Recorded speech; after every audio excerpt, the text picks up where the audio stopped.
Hi guys.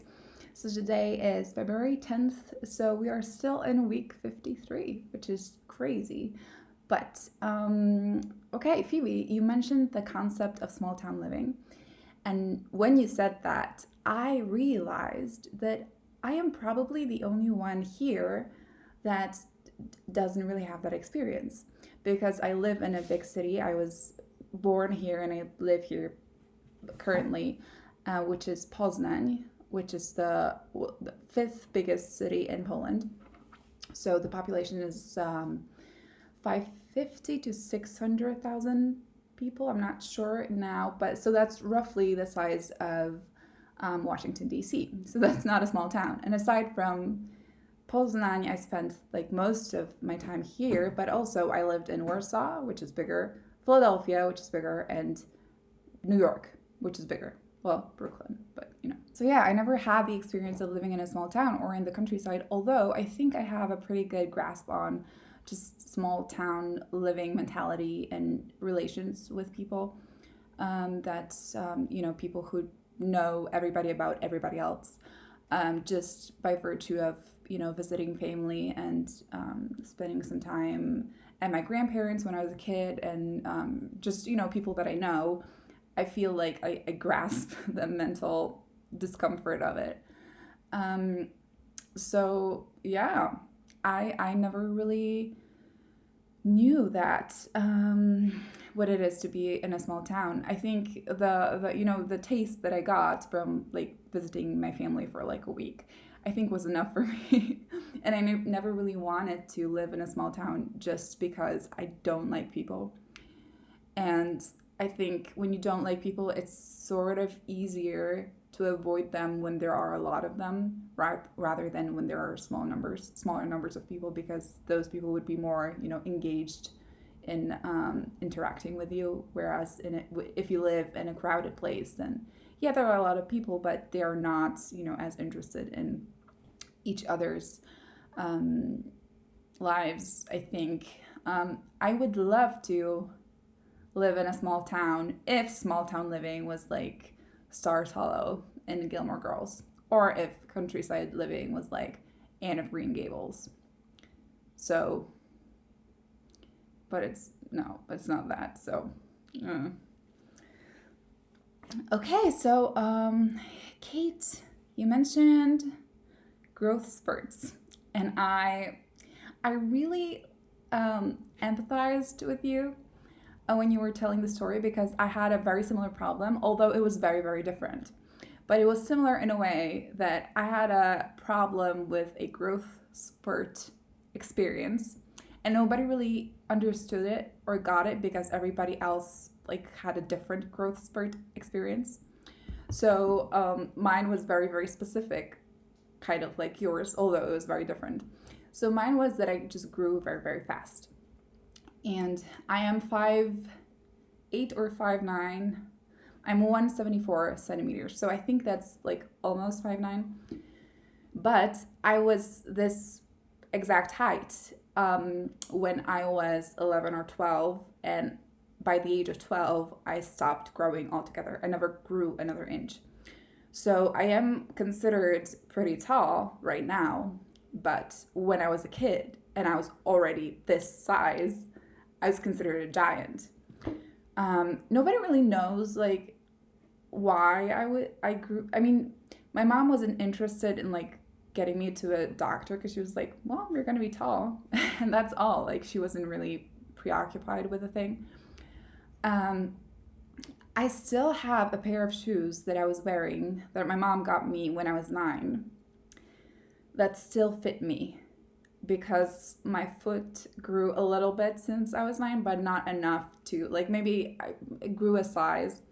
But the pair of shoes that I still have is they are snowshoes, and I probably still have them because we don't get a lot of snow, so I just have them just in case in the back of my closet, just in case we have enough snow to warrant the need for snowshoes. But normally, like Poland doesn't really get as much snow as we did 20 years ago.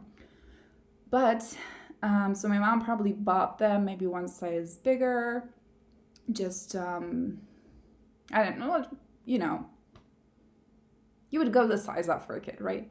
So I think she did, and then 20 years later, I still have them. They still fit. I don't wear them because we don't have snow, but I have them in case it snows.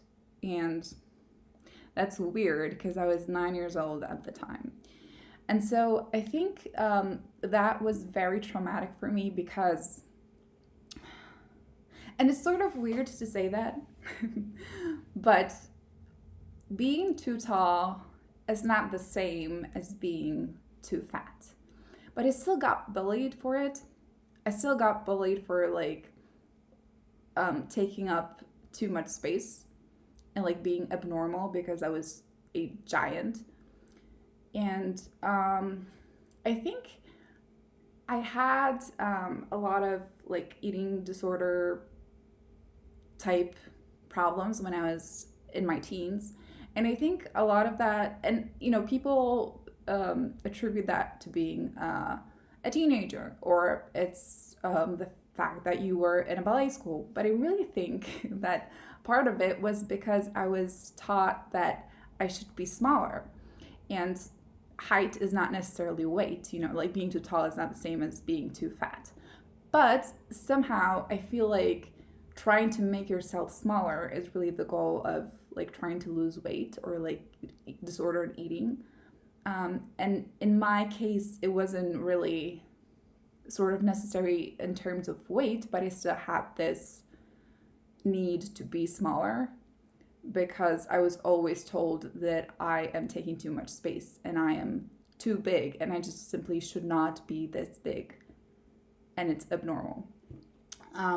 So I feel like that really scarred me. That experience of just like growing up very fast and like doing like the kind of the process of growing that other people would do like across 5 or 6 years, I did like in 1 year.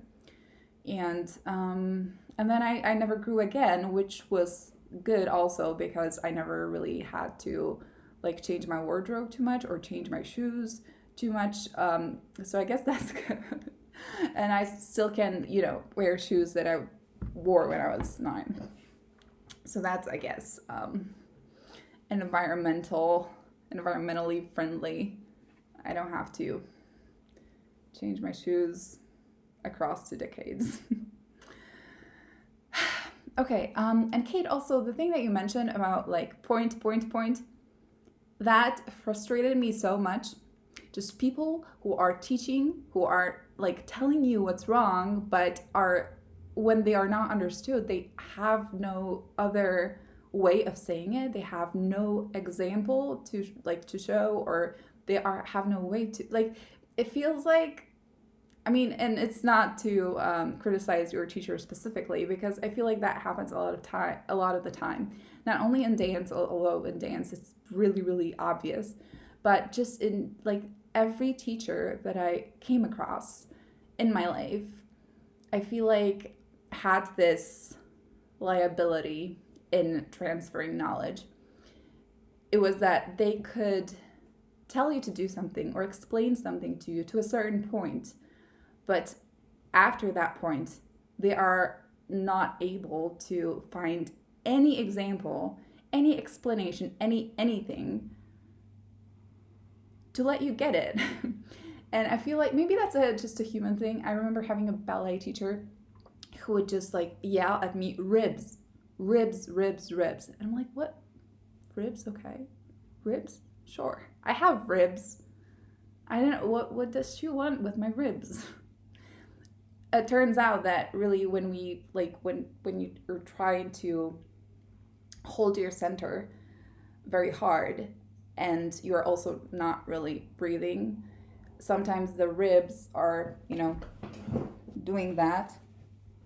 Sorry, I'm dressed in black so you won't be able to see, but sometimes the ribs are like it's another bust kind of, and you are supposed to hide the ribs and push the ribs into the core so that nothing looks distorted. But she just would yell ribs and that would be it.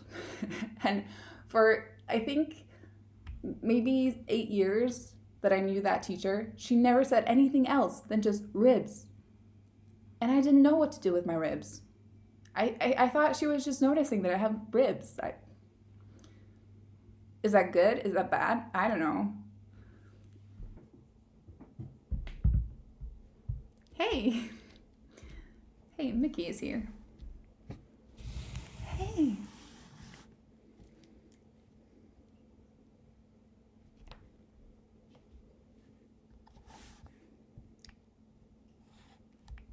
Hey, Mickey.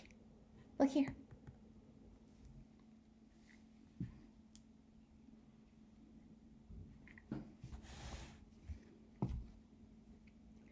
So last weekend, Primrose turned 18 years old. I am old.